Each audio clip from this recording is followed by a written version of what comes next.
Hey, what's up? Welcome to DGenEd. That's degenerative education, meaning none of this is financial advice. Just me having fun looking at charts. And so this is overnight market prep for Thursday, June 12th, getting ready for Friday, closing out the week. On the 13th might be an unlucky day, but also, there might be some specials around where you live. Where I live, there's a donut shop that does a Jason Friday the 13th special donut whenever there's a Friday the 13th. So I'm going to get one of those tomorrow. So, keep that in mind. Do keep your chin up. I know there's a lot of bad stuff going on in the world right now, and so we're going to get into a little bit of that during this stream. Going to go over the usual tickers. Pretty excited or, interested to get into the UVIX as well as the VIX, talking about why we hedge because of what's going on in the world right now, I believe. And we will go over some articles here in this that Israel has struck Iran. I believe they took out a general and some scientists regarding their nuclear facilities. I'm not really sure. I know there's like a claim that the U.S. is involved, but Rubio has dismissed that. Trump, I believe, has also dismissed that because the U.S. is not involved. But anyways, kind of a crazy time, and so that is why we hedge. Hopefully, it doesn't escalate much more than it has, but it sounds like it's not looking so good. But yeah, we'll go over the usual tickers, and then I also wanted to go over Coinbase, ticker symbol COIN or coin. Also follow up on Peloton, ticker symbol PTON. We'll also be going over GameStop, ticker symbol GME, which has been falling off a cliff, but it has come back to some levels that I've talked about. Maybe it goes a little bit lower. Will be interesting to look at the options data basically with all of these. Maybe, there's some dip buying opportunities currently going on or right around the corner. Also, we'll be following up on Unity Software, ticker symbol U, and oil, and what I covered yesterday, which I have noted as SCO for shorting oil, which I think is a bad decision right now.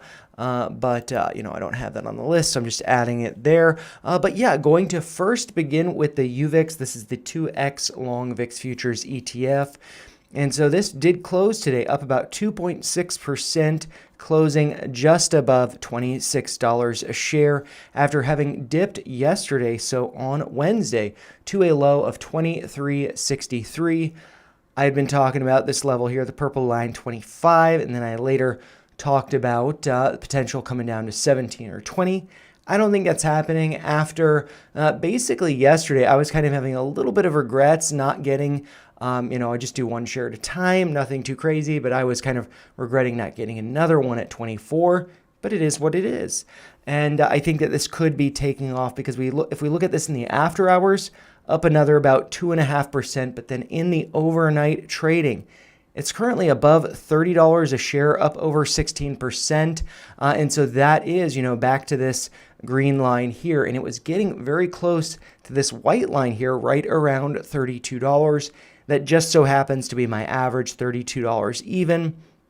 And then I have that level there marked at $32.26, which was the opening price on May 12th, as we can see here, $32.26.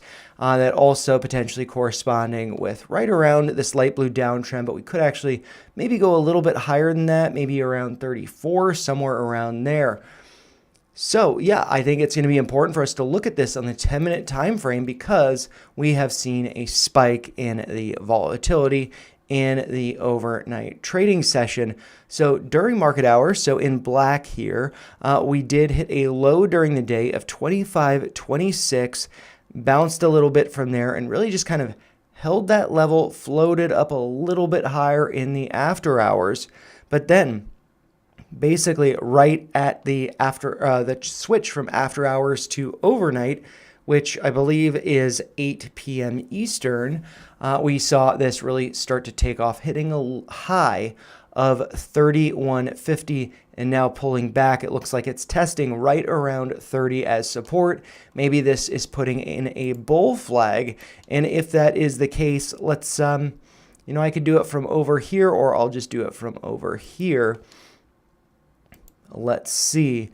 Coming down like that, that could be suggesting, let's see if I switch over to the 1 hour time frame, maybe we could see that. That would be suggesting a price of right around 36, but if I do adjust that to the highs right before getting the after hours, that might be around 35.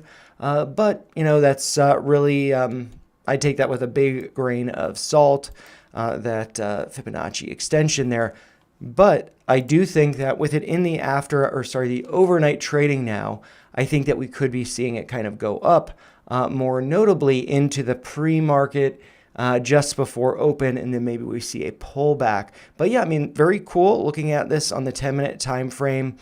We did, launch up, nearly getting to that white line, then getting rejected around 31.50 being that high, consolidating and then bouncing, it looks like, from 30. Is this going to keep going up, or is it just going to fizzle out and come back down? I do not know.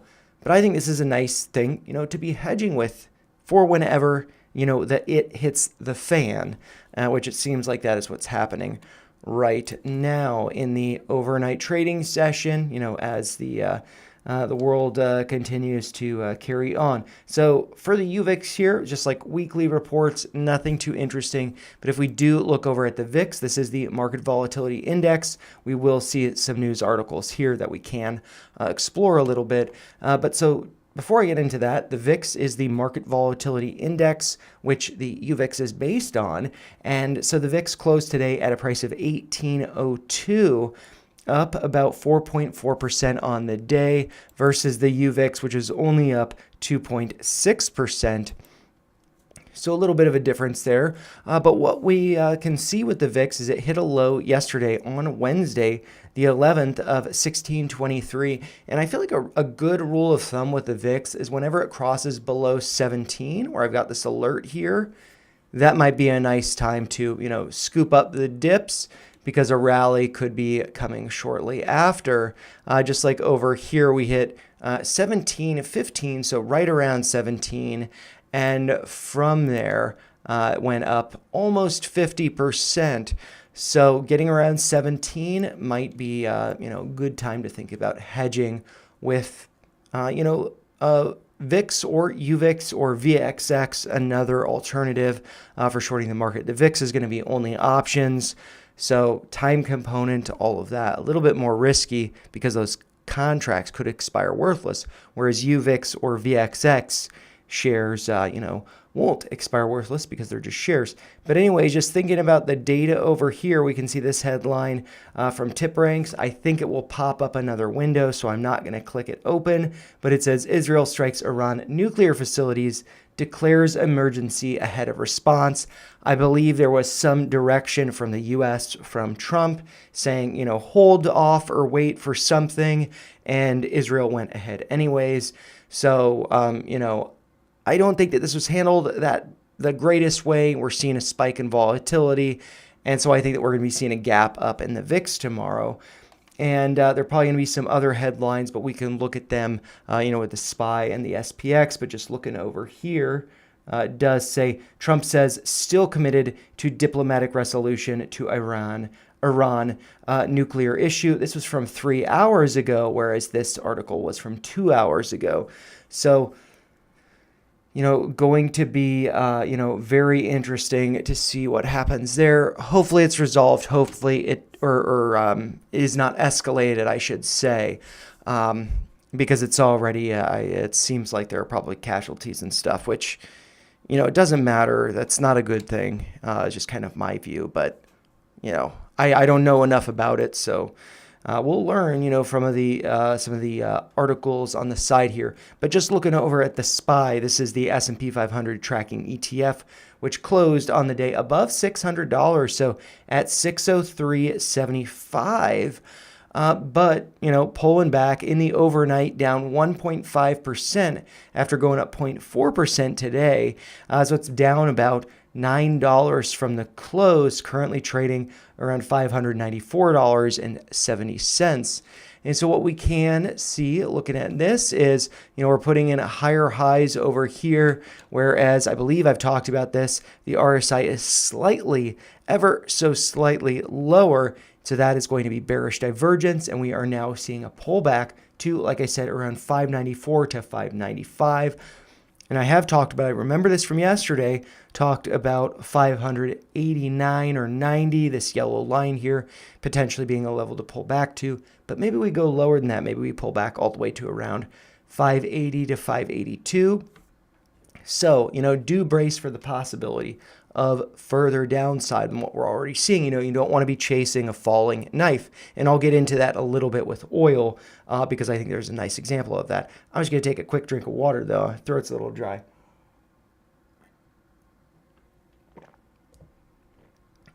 All right, and so now that I've done that, let's flip over to the 10-minute time frame just so we can see, how this is pulling back, really just like mirroring what we're seeing in the UVIX.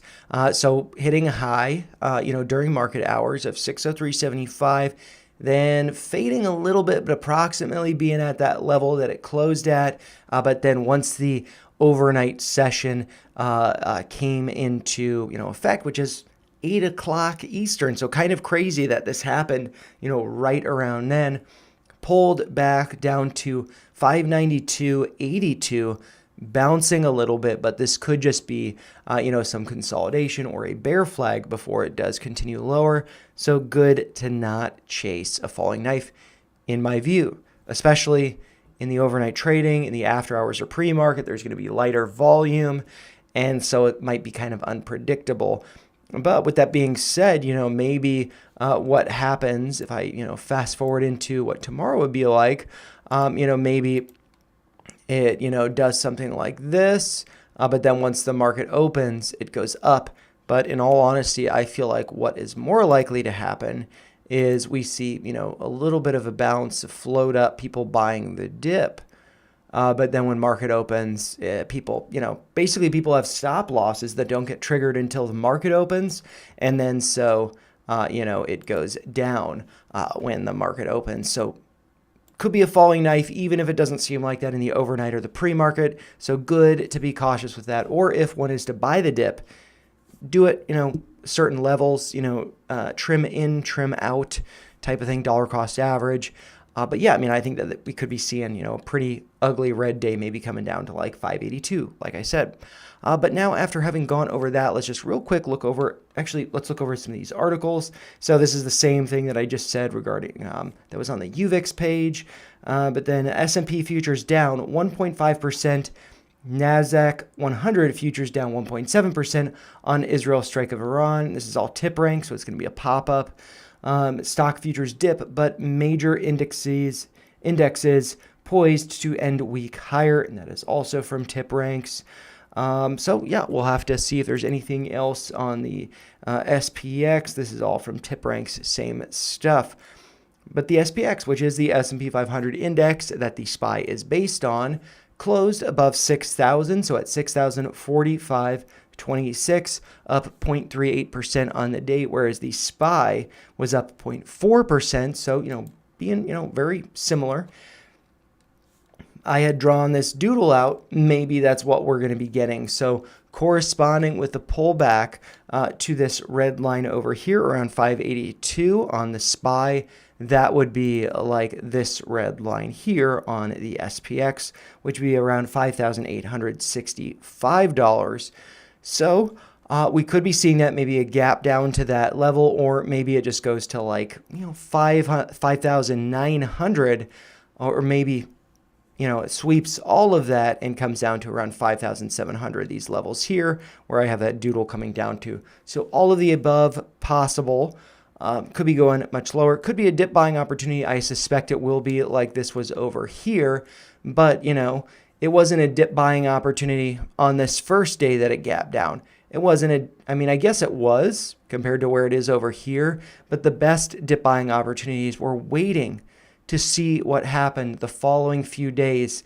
Maybe over the weekend, we're going to see some massive volatility and the S&P 500 really crashing down. So maybe Monday is going to be the best dip buying opportunity. but also maybe something happens over the weekend that kind of corrects what just happened, and we get some resolution, things start to de-escalate, and we start to see a bounce. So good to have a plan for if it does continue down over the weekend to be able to buy the dip, whether it's the S&P 500 or other stocks. If it's the volatility, the VIX or the UVEX, have a plan to trim out as it does go up, because we could be seeing, the opposite of whatever happens tomorrow happening on Monday. So be good to be prepared for upside and downside over the weekend. Have a plan for either way, managing that risk. But yeah, so that's pretty much it with the S&P 500, unless, this is all the same kind of articles. So I'm going to go over Bitcoin and Ethereum really quick. Going to do it in TradingView, but, just starting off here, Bitcoin in Webull, we can see it's now down below $104,000. I think this is probably going to end up being a very nice dip buying opportunity. Did get a wick down below this level around 103,000, having hit a low of 102,700, something like that. But rather than getting the specific numbers from Webull, let's go over to TradingView to get an idea. Even, just looking at this, we've started a new day. So this is effectively the futures for Friday the 13th. I don't know if you're superstitious. It doesn't matter if you are, if I am, people are. So good to factor that in, whether whatever superstitions you want to talk about, whether it relates to the stock market or not, but good to have fun with it. Don't take it too seriously. But Bitcoin, what I'm talking about here with this being Friday the 13th already is because in Webull, we are still on the 12th candle. So that is why I like to look at crypto in TradingView, because that usually goes based on UTC or GMT, Zulu, however you want to say it. I used to spend some time on ships, and so we would always use that time. Bitcoin does as well. So GMT, Greenwich Mean Time, dipping down here, having hit a low for the futures of the 13th, because it's not yet the 13th where I am. The low is 102,746, which is 102,742 in Webull. Every exchange is going to be slightly different. But yeah, this is pulling back to this green line that I've drawn here around 104,000. We are still putting in higher lows, so I think that's good. In my Crypto Corner Sat Stacker, which, from last Saturday, which I will be following up on this Saturday. So make sure you tune in if you want to know some more about crypto, my thoughts in that space. Bitcoin, for me, my dip buy level for this week was 98,000. I don't expect that to get filled, but I'm just going to leave it. Then I'll reassess on Saturday for Crypto Corner Sat Stacker. We do see lower highs up here, also lower highs in the RSI, so no bearish divergence there. I just think, in all honesty, I think that this is an opportunity to stack more Bitcoin, sub 105,000, let's say. Maybe it gets it down to 102. The low over here, let's see, on the 5th was $100,377.01. So maybe we come back to that. Maybe we sweep that low. I don't know, shake out any, over-leveraged longs with that as a stop loss. And then, then we can take off to 120 or whatever. So good to have a plan with this. And for me, my plan is daily dollar cost averaging and then a dip buy at 98,000, but then to reevaluate every Saturday. And so now after I've gone over Bitcoin, let's just switch over to Ethereum. And so over here, we were hitting higher highs, whereas in the RSI, we were hitting lower highs. So that is, in fact, bearish divergence. Maybe that was a sign that there was some weakness in the crypto market. Level that I would really like to see ETH come down to is between 2,500 down to 2,300. I've got a couple more notable dip buy orders placed at 2,450 and 2,350. It does look like the low so far for today was $2,457.32.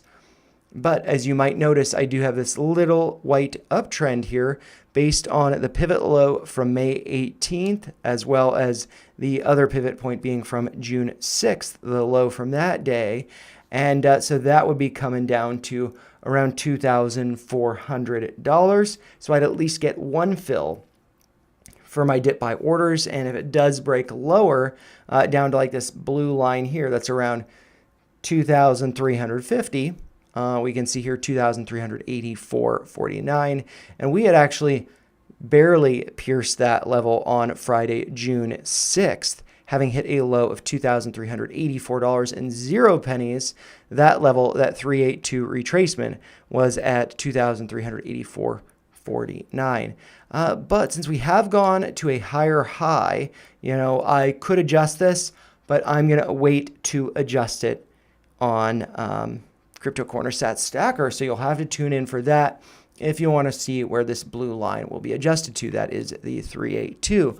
But then coming back to the stock charts, let's look over at the first one on the list, which is going to be Coinbase, which has way too many levels drawn up here from something. So I'm just going to delete all of them. And so we can start from scratch. It does look like there is a gap, couple gaps over here around the $200 range. So the close on May 9th was at $199.32. We also have a gap here, also a gap here. So right around at $200. It does look like, Coinbase did start to roll over a little bit during market hours today. We actually got a gap to the upside. Yesterday's close on the 11th was at $250.68. And the high for today was $247.75. So, there's a little bit of a gap there, like a $2, $3 gap, just about a $3 gap there. But if we look at the after hours, came down another $1. In the overnight, came down $7. So down, almost 3% following that close, currently trading around $234 a share. But still, some more room to go down to right around 200. And something that I can do with this is just a real quick Fibonacci retracement. So going from the low here up to the high, we can see that the 50% retracement is right around $210 here. It looks like at $209.80. And that does look like it corresponds with, the consolidation highs here before the gap up. So that does seem like it could be a really nice level of support, but quite possible we do wick below or go trade below that 50% level, maybe coming down to the 618, getting into this range where there was that consolidation. That would be, the floor there of that consolidation would be around $194. So that does make sense that we could be finding some support there. Again, right around $200 a share. And that also corresponding with some of the consolidation over here, like the tops over here around 204. So some resistance there. So could be pulling back some. But the reason why I wanted to go over Coinbase is because I wanted to actually look up some contract data, because this is a post that was on X, which in all honesty, my X has been a little bit frozen. I don't know if it's the internet. I've seen some stuff about that. Some of my likes might be crap. So sorry about that. Please excuse it. Ooh, look at that. He saw the reflection. He saw his reflection, this bighorn sheep. Bam! He thought he was fighting somebody else, and he just walked away. Jerk. Ooh, I like this one. This is, Rico the porcupine from the Cincinnati Zoo. Just munching on the little corn on the cob. Look at that nose. Just want to boop that nose. And what am I flipping to down here? This. Oh, no, actually not this.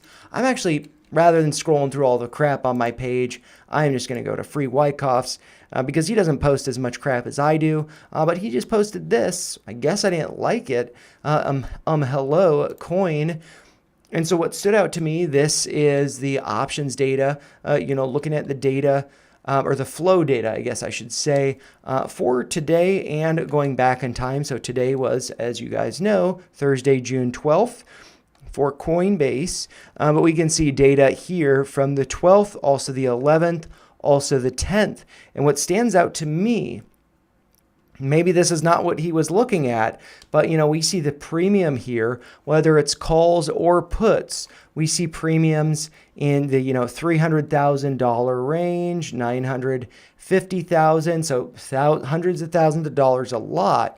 But then if we look at the very bottom, that's $47.79 million, and that is going into a $250 strike call that expires in August, so 64 days between now and expiration. And so we can actually look up that contract in Unusual Whales just to get an idea of what's going on there. So I don't have anything pulled up here, so I'm just going to Intel, whatever. I'm not thinking about that. I just wanted to pop up this page, so it might glitch a little bit. Actually, no. Do I want to? Let's see. I don't know that this is the way that I want to do that. Yeah, this is one way that I can do it. So typing in Coinbase, cool, that worked. A couple days ago, I'd type it in there and it wouldn't change up here where you can't see. But anyways, coin, this is the net call and put premium. We see net put premium in red up here. That went up. We see green net put call premium that came down, but that's not what I wanted to be talking about. I wanted to go back a few days so we can look at the 10th. And so we can see net call premium has been going down a lot the past few days. And on the 10th, it looks like net call premium came down by almost $9 million, which is kind of odd because if we look at this data, this was on the ask side, so that suggests buying, but it doesn't necessarily mean buying. And that was a size of 16, almost 17,000 contracts, again, at just shy of $48 million. And so we do have, this general view over here, but it looks like calls were being sold, not being bought. So what we want to do is I'm actually just going to open up another tab, go to Unusual Whales here, look at the flow data, and let's see, option screener, flow alerts. I'm just going to do the flow feed. I'm just going to clear this, and I'm going to search for the ticker coin, and I am going to look for a premium minimum of, let's see, 123. So that's $40 million. And so we can see on the 10th that we have that order. So that's pretty interesting because that's about $47.8 million. And that was at 11:11 on the 10th. 11:11 on the 10th. Ed's in the way. So, 11:11 on the 10th. So that's the same one. But then interesting, there isn't the follow-up to that. And we can see that over here. So this is the same contract, $250 strike call, that both of these expire on August 15th. And we can see that for this first trade, it was 16 to 17,000, 16.78 thousand. 16.78 thousand, exact same one there. But there's nothing that follows it. That's millions of dollars.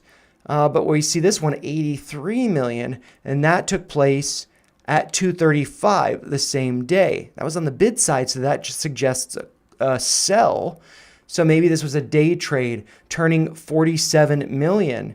Actually, that would not be trading 47 million into 83 because this size was about 17,000 contracts. This size was around 29,000 contracts.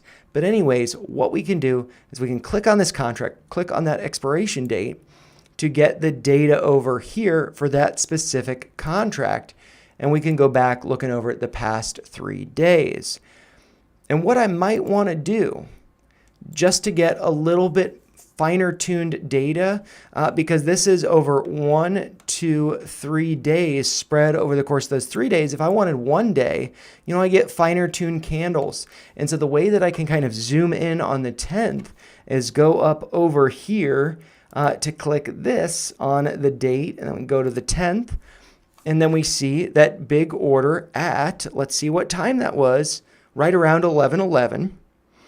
16,781 contracts on the ask side. Candle premium was almost $48 million. So that's pretty interesting. And then from there, later in the day, we see that other order, which was, candle premium of 83 million. And that's a daily, candle volume of 29,000, whereas the candle volume over here was about just shy of 17,000. And then, so was this a buy? Was this a sell? We'll have to see, looking at the change in open interest from over here. And I can actually make this a little bit bigger so we can see those numbers a little bit clearer. So on the 10th, there was, a volume of 46,000 contracts, which to me, suggests that, hey, a portion of that looks like it was buying, but then another portion of it looks like it was selling. So that's interesting. And then what we can see is that from that 46,000 contracts, the volume that were traded on that day, it looks like about 46,000 went into increase that open interest. So open interest went from just shy of 2,000 to just shy of 48,000. And it remains that way. So that makes me think that, let's see, the contracts over here, 46,000. So let's see. Let's do some math. I'm going to pull up the calculator. I hope you guys don't mind, but hopefully this is, educational. Just kind of like working through my thought process here, trying to understand this data, because the data, in all honesty, from over here, this suggests that calls were being sold because net call premium was going down by millions of dollars.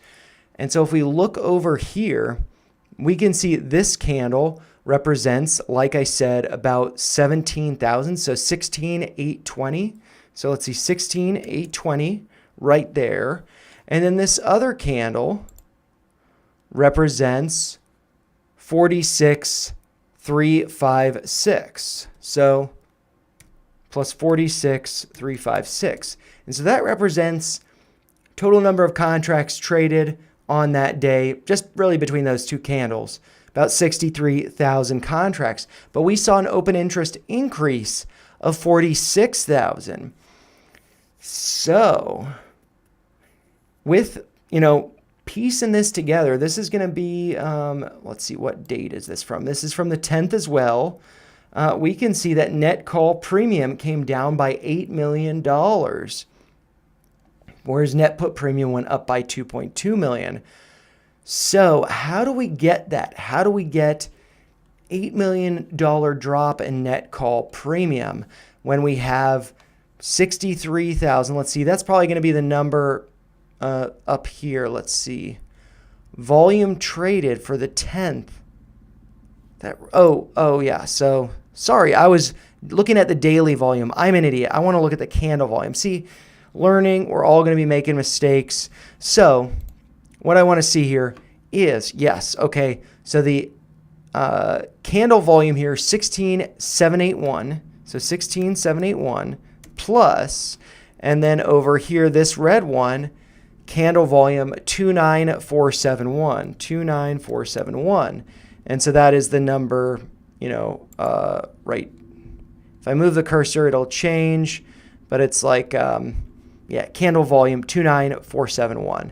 So we got both of those numbers there. That equals 46,252. The daily volume was 46,356. There were some other ones, but primarily these two. And so it's basically like these two candles look like positions were opened. Okay, so about 46,000 increase in open interest. However, what we see is this is green. It was on the ask side. This is red, meaning it was on the bid side. So it suggests, but does not mean, that this was, selling. Whereas this one suggests, because it's green, on the ask side suggests buying. But it doesn't necessarily mean that. What tells me that net call premium coming down, this green line over here, net call premium, NCP, down almost 9 million. So that suggests to me that, there might have been, let's see, what's the premium for this candle? 48 million. Okay, let's do some more math. Okay, so that's like 48 million. So I'm just going to do 48. And then over here, this represents 83 candle premium over here. And then the daily premium is 47 million. Candle premium. Oh, okay, so that's at that time. Daily premium 131. So let's add that 83 plus that 48 plus 83. And so that should be around 131 million. So that's very interesting. Daily premium 131 million. But we see net call premium. So for all contracts, this coming down by 9 million. But yeah, I mean, what am I thinking about with this? I don't know, buying and selling.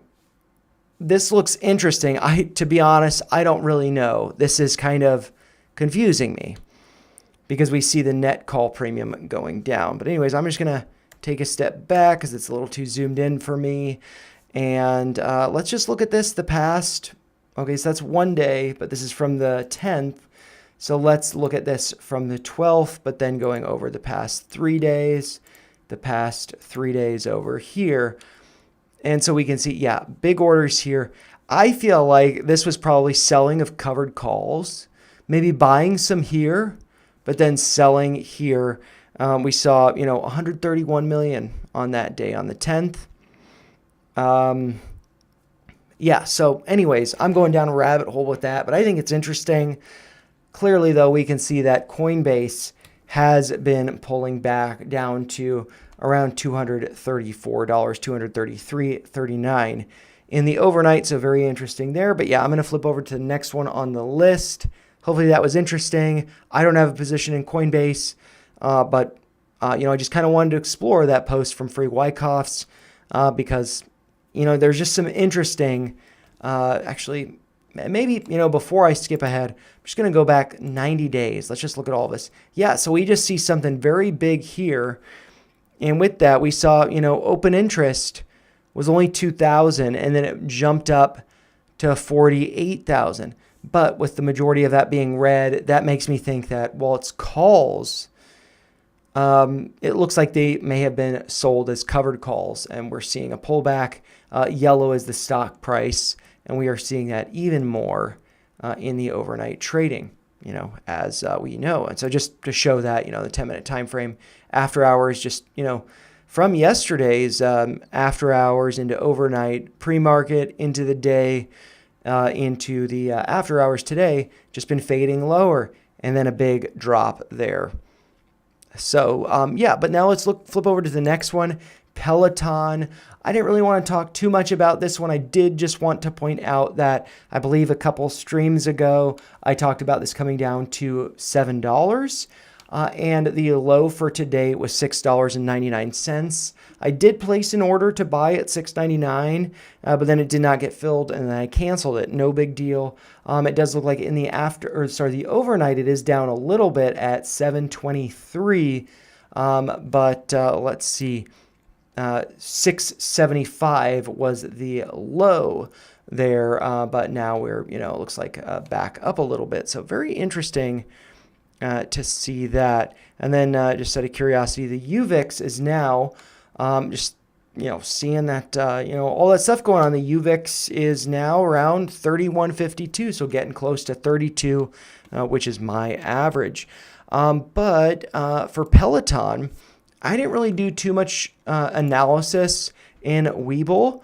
The thing that actually stands out to me, or that made the $7 level stand out to me, was some charting that I did over in TradingViews. So I'm just going to pull up the Peloton chart, and we can see, I've talked about this before, this inverse head and shoulders pattern, left shoulder, head, right shoulder, and within that right shoulder, we can see another inverse head and shoulders pattern. And then I also noticed kind of this uptrend. And so I thought that because I did have a call and share position previously, which I've sold, I took profits on. But then I was thinking, well, if it pulls back to 7, maybe that would be a nice level to add back on. And that is really just based on this channel that I have drawn up here, putting in higher lows. And so another higher low would be coming down to around 7. And we can see that the low, this is going to be for still the 12th, but we can see that the low was 6.99. But in the overnight trading session, which is not on here, it did hit a little bit lower. What did I say? That was at $6.75. So a little bit lower than 6.99. So maybe we see a gap down and it goes into the 6s tomorrow. I have no idea, but I did want to point that out, why I thought 7 seemed like an interesting level. I don't have a position in it, and I'm not going to spread myself so thin, adding to or establishing another Peloton position. But yeah, now flipping over to the next one is going to be GameStop, ticker symbol GME, as we all know, down over 22%, almost 22.5% today, hitting or closing, I should say, at $22.14, hitting a low of $21.54. We can see, if I remove my drawing just to get rid of some of that clutter, this big gap down. And something very interesting, it's a level that I've talked about in many, many streams, and I might actually delete some of these levels because I don't think they're going to be that useful, although I might, just see where the 786 is on that. That's around 24. We've already broken below it, so I am just going to delete that. Might have been an alert that went off. I don't know what that was, the little beep noise, or I screwed something up. But yeah, just going to bring Ed back because why not? He wants to hang out with us.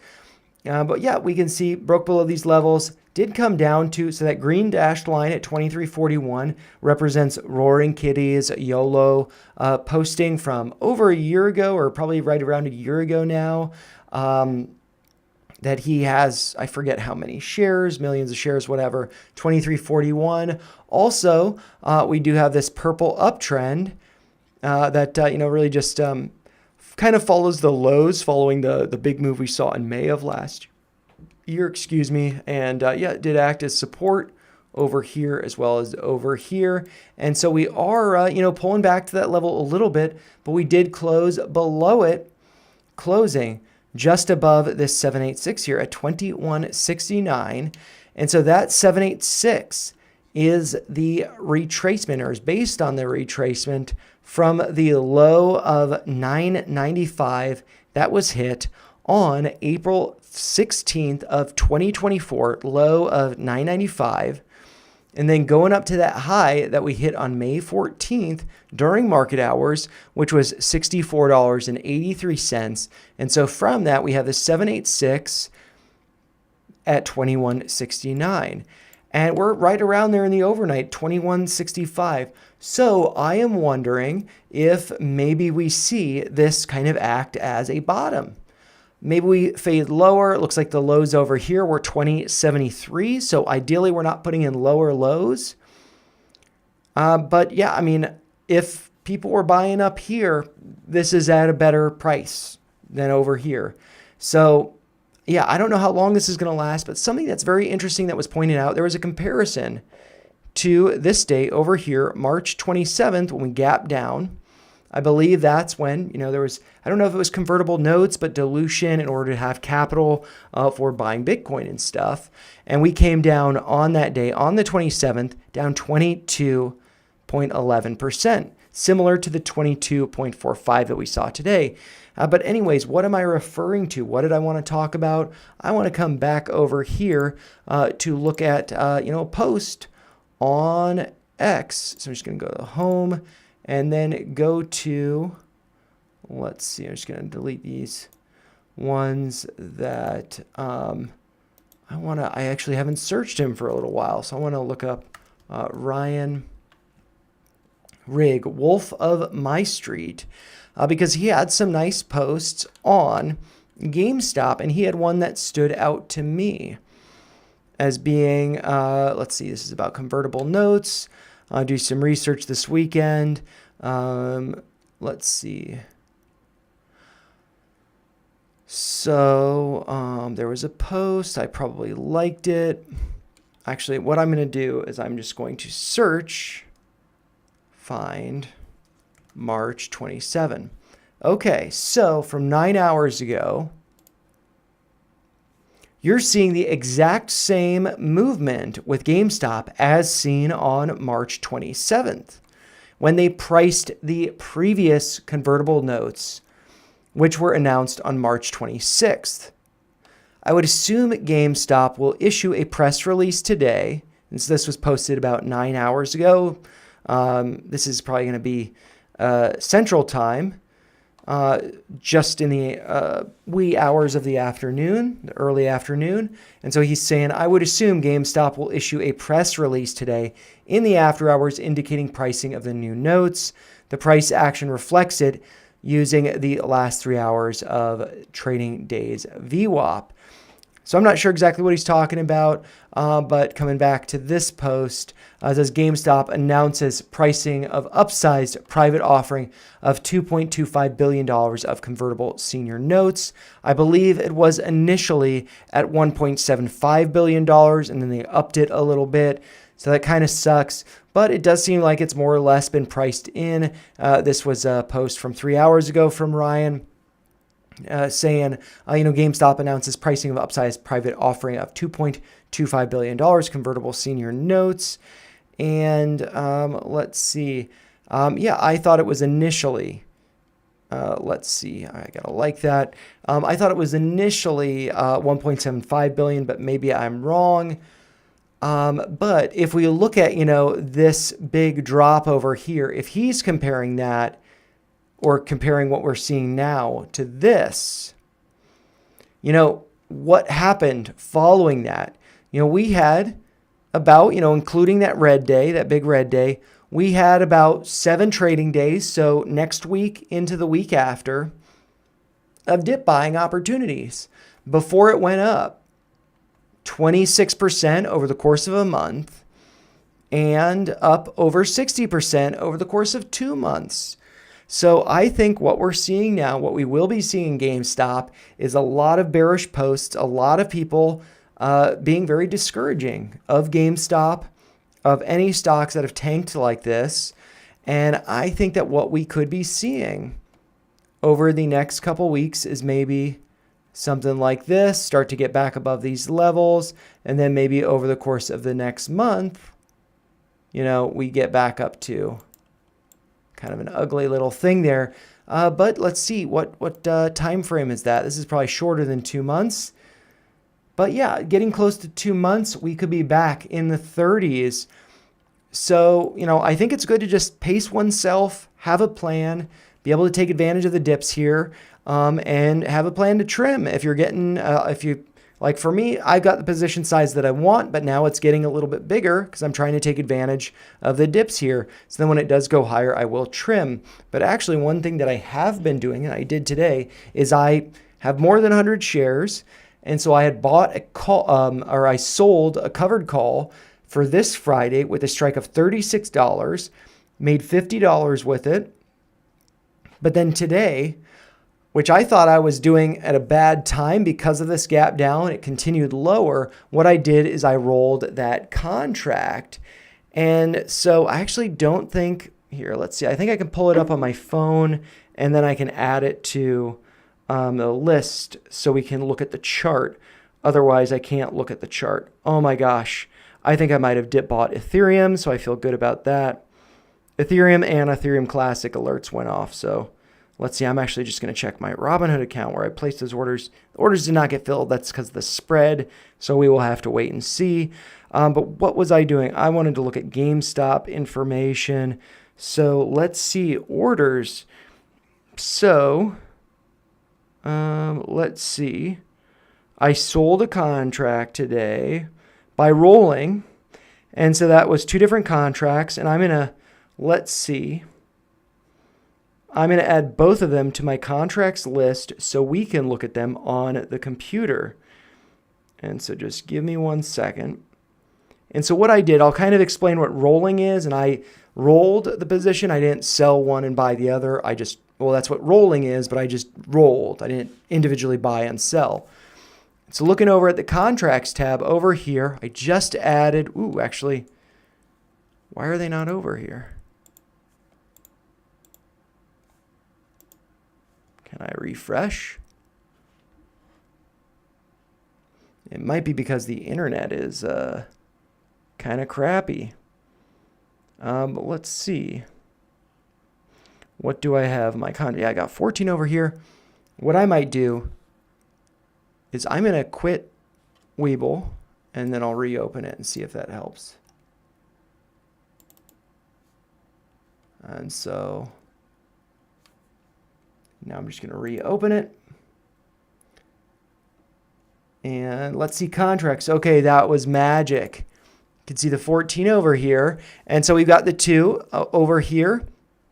This is one that I had bought. It's going to 0. It's fine. It was a bad decision, but it's an experiment. But anyways, this contract, it's the $36 call that expires tomorrow on the 13th. And so this is a covered call. I had 100 shares.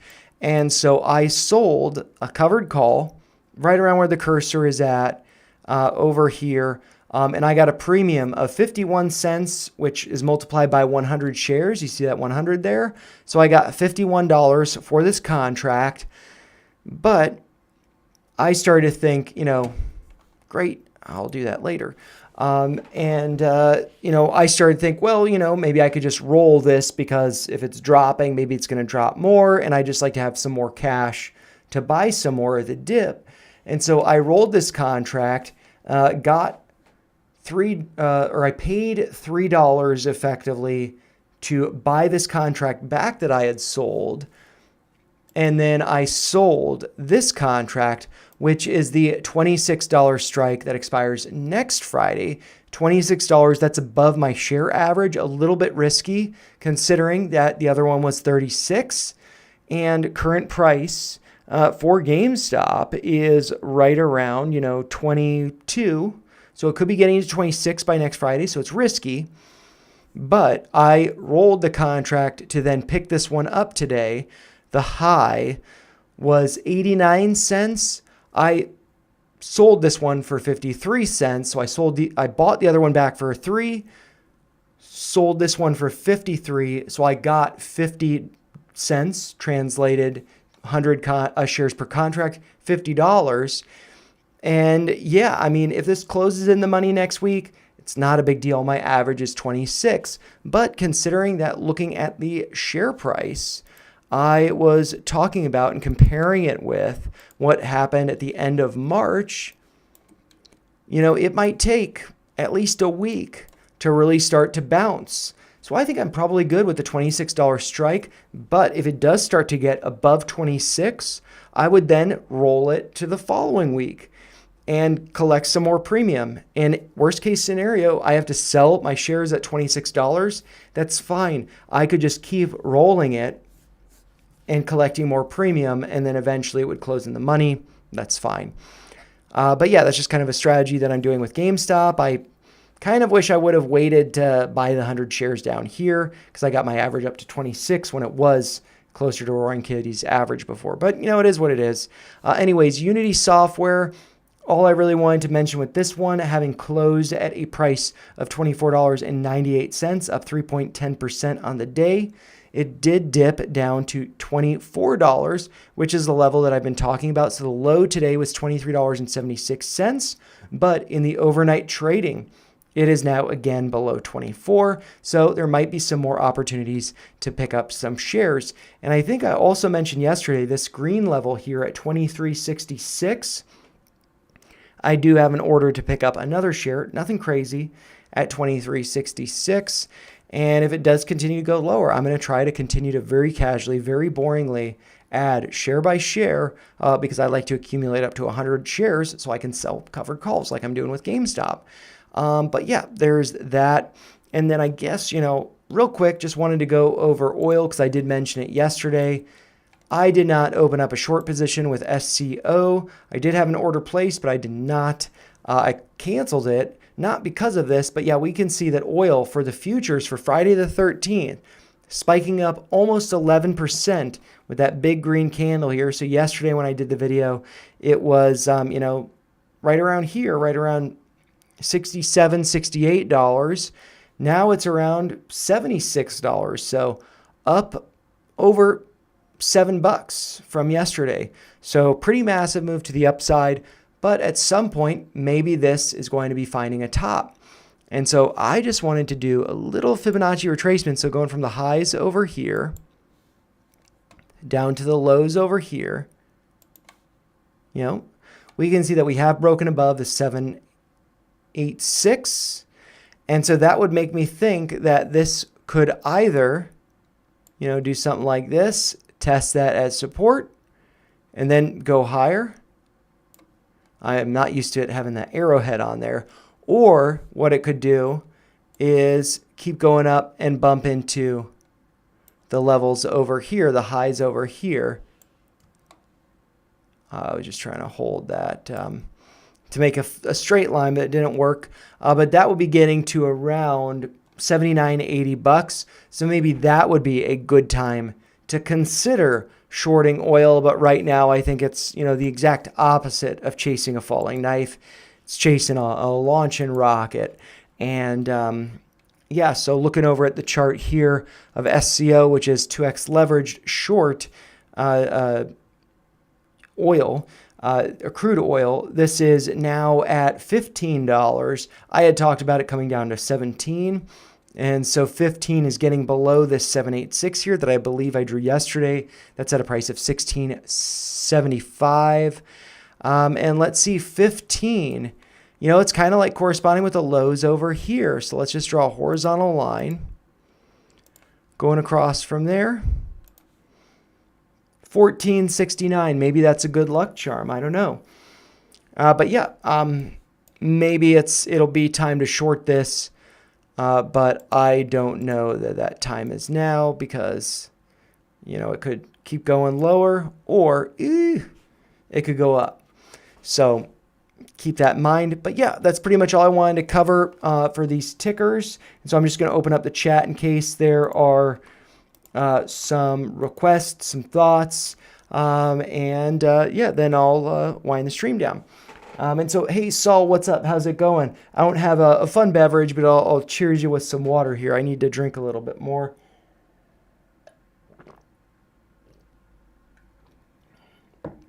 And also see John, what's up? How's it going? It's going good. I'm happy that I have a UVIX position. But yeah, I don't know. I had a limit sell order to trim out one share at 32 and then at like 10 to 20% or something. But I removed the 32 sell, and then I think I just did the added that to the 10% limit sell.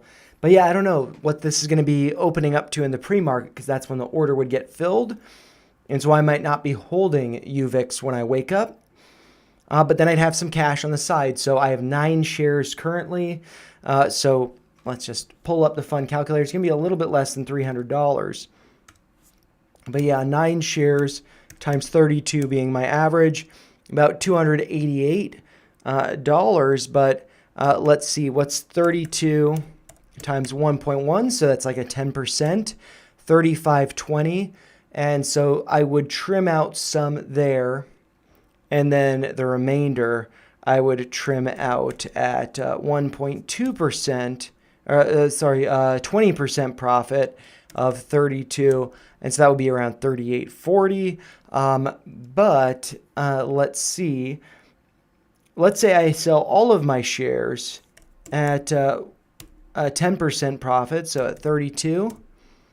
So that's 35 times, let's see, 9 shares. I then have more than $300 on the side from that to be able to buy dips, whatever. So that would be nice.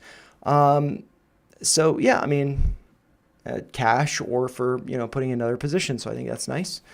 And John is saying that he's got 2,000 shares in SQQQ this afternoon after Trump said something could be happening soon in the Middle East.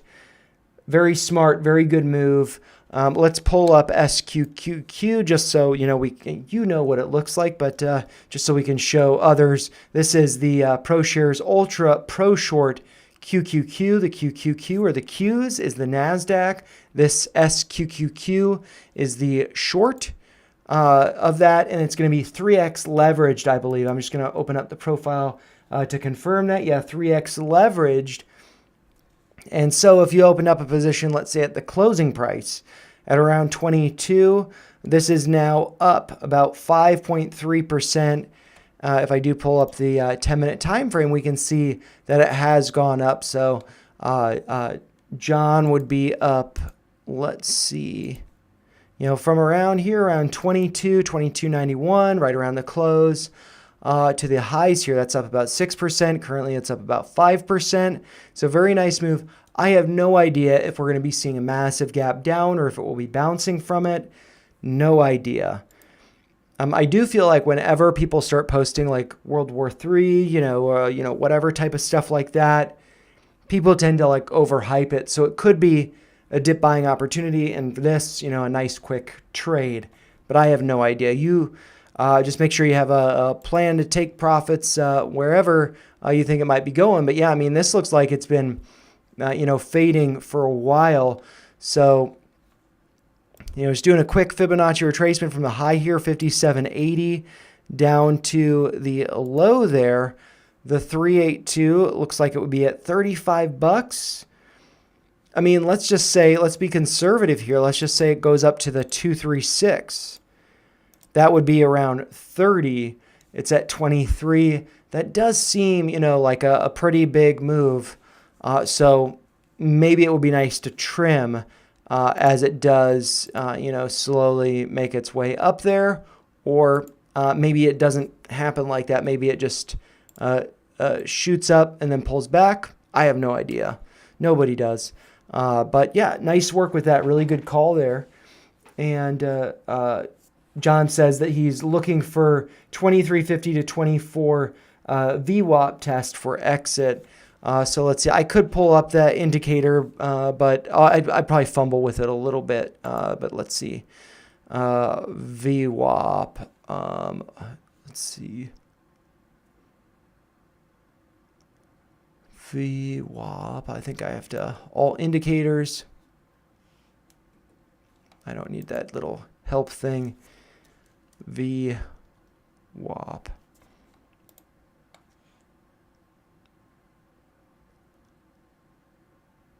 Let's see, where is it?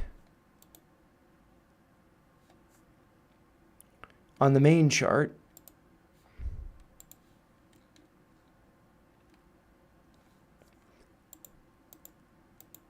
Okay.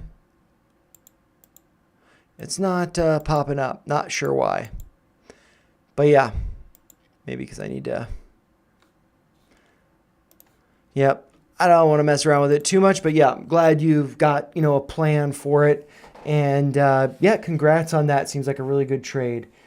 And then let's see. Marley is saying, can you look up XAIR? So yeah, sure, I'll definitely do that. XAIR, XAIR, Beyond Air. That's actually interesting.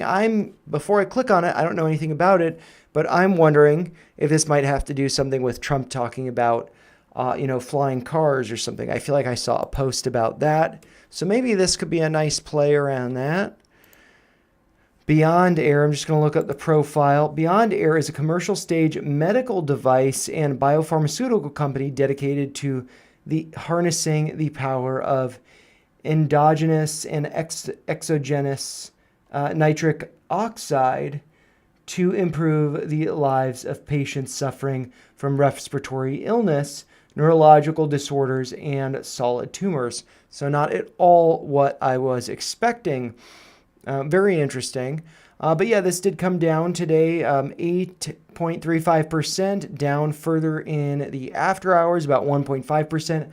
I imagine it would probably go down even more because of the world news. So good to be prepared for that. Does look like earnings are coming up on the 17th, so next week. For me personally, I really don't like to, just because of, not necessarily because of Trump's presidency, but because I feel like, yet not really having anything to do with him. I do feel like he is a volatile president, though. But I just feel like we're getting to like kind of the cusp of the bull market. I don't know when the top's going to be in, and I feel like kind of corresponding with the 4-year Bitcoin cycle, we could be topping this year and then rolling over next year. So I personally don't want to be getting into so many stocks trading so close to a penny. This is, quite literally, it's like a dime stock. Let's see, I just want to go back in time to see if there have been reverse splits or anything, which I would see by an M, I believe. But yeah, don't see anything, so that's okay. But this is listed on the Nasdaq. It's actually kind of surprising that it's listed on the Nasdaq because it's been trading well below $1 for a long time. The market cap is 16 million, so it's a pretty small company, biopharmaceutical. And also one of the things that I've started to notice, if I'm following a stock that trades in the sub-dollar range, and then the only things that I start to see are just weekly reports, more weekly reports over here. There's not much news on it. I feel like it's kind of a sign that it might be dying or might be fading into nothing. So I think very risky. But yeah, if this were to go higher, I could see it maybe finding some resistance around here, around 22 cents, because that is really like the beginning of this consolidation here. That was support over here. Let's see, 22 to maybe 23 cents. That was the consolidation over here. Also kind of a little bit of consolidation in this range, So that was support in the past. It might be resistance now that we're below it. So I'd expect maybe a rejection around 22. But given that it's a pharmaceutical company, it could, launch. They can be pretty volatile. So, I really don't have any idea with it. But one thing that is somewhat encouraging about it is it does look like, it's put in a higher low. So that's good. But with the big news around the world, that low that you want to see it holding above is 16.22. If it does start to trade lower than that, it could just continue this trend of going lower over the long term. But yeah, maybe there's something spicy going on with earnings. So yeah, as long as you got a plan, trade the plan. And I think part of everybody's plan, what I'm finding is, I find it better for me to think about it as risk. And so, it's like, how much do I want to risk rather than thinking about like how much money I could make, how much I could turn this into. Well, it's like, well, how much could it go down? And, is it worth the risk? So, I think good to be thinking about that.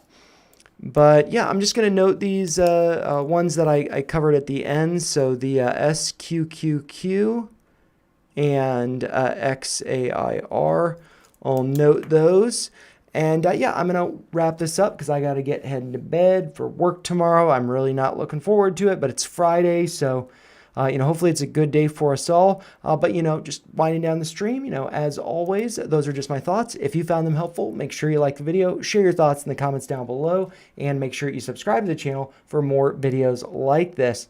I'll be putting out a Crypto Corner Sat Stacker on Saturday, and then I'll probably be doing a ticker request live, probably starting around 10 p.m. Eastern on Sunday. Then I will be doing pre-market preps next week, which is a holiday week. Juneteenth, I believe, is on the 19th. I do have work off that day, so the market might be a little bit cooled off. And let's actually see, Juneteenth. This is actually a holiday that only in like the past maybe 5 years I really, learned about it. I think maybe because there was more emphasis on Martin Luther King Day, but now, so Juneteenth, June 19th, I suspect the market will be closed that day. It looks like it's a federal holiday in the United States. It's celebrated annually on June 19th. to commemorate the ending of slavery in the United States. So a very important day, also called Jubilee Day, Emancipation Day in Texas, Freedom Day, Black Independence Day. And so, yeah, let's, make sure if the market's closed, even if the market's open, I suspect it will be closed. Let's, celebrate that and, just have a nice time being happy. Especially if you're in the U.S., it's, American holiday, and definitely pros and cons to the country, like any country. But we've definitely made a lot of progress over the centuries that we've been in existence. And so good to celebrate that. Juneteenth, June 19th. So I'm just going to wind the stream down there. Hopefully you guys have a great Friday, great start to the weekend, and I'll see